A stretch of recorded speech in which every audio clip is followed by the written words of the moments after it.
अरे पिचकारी से डाल दबे चोली के भीतर रंग। आप सुन रहे हैं प्रवीण प्यारे लाल की आवाज में। अब की होली में भौजी क्या करबै खूबे तांग, अब की होली में भौजी क्या करबै खूबे तांग। अरे पिचकारी से डाल दबे चोली के भीतर रंग, अरे पिचकारी से डाल दबे चोली के भीतर रंग। करते कितनो माना फिर भी रंगबै अंगे यांग, करते कितनो माना फिर भी रंगबै अंगे यांग। अरे पिचकारी से डाल दबे चोली के भीतर रंग, अरे पिचकारी से डाल दबे चोली के भीतर रंग।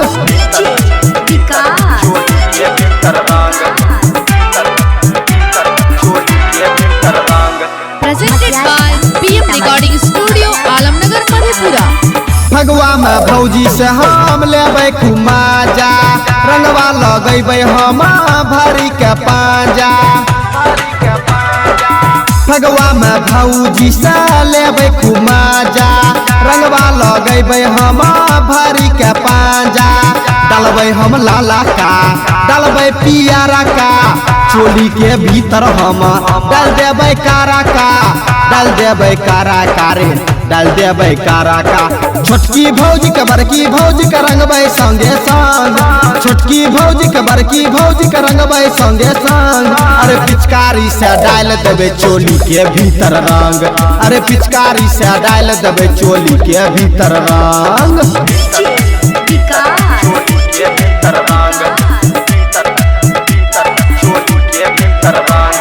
Presented by PM Recording Studio, Alamnagar Madhepura.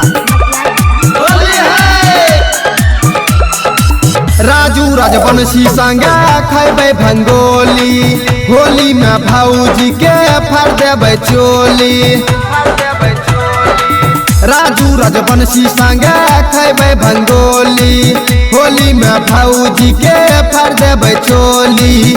Parveena प्यारे लाल करते हो बुरा हाल, गुलशन बल्लू के नहीं छै हो अच्छा चाल, गुलशन बल्लू के नहीं छै हो अच्छा चाल। गोरकी गोरकी भौजी हमरा पड़ै छै पसंद, गोरकी गोरकी भौजी खूबे पड़ै छै पसंद। अरे पिचकारी से डाल देबै चोली के भीतर रंग, अरे पिचकारी से डाल देबै चोली के भीतर रंग। अब की होली में भौजी क्या करबै खूबे तांग, अब की होली में भौजी क्या करबै खूबे तांग। अरे पिचकारी से डाल देबै चोली के भीतर रंग, अरे पिचकारी से डाल देबै चोली के भीतर रंग।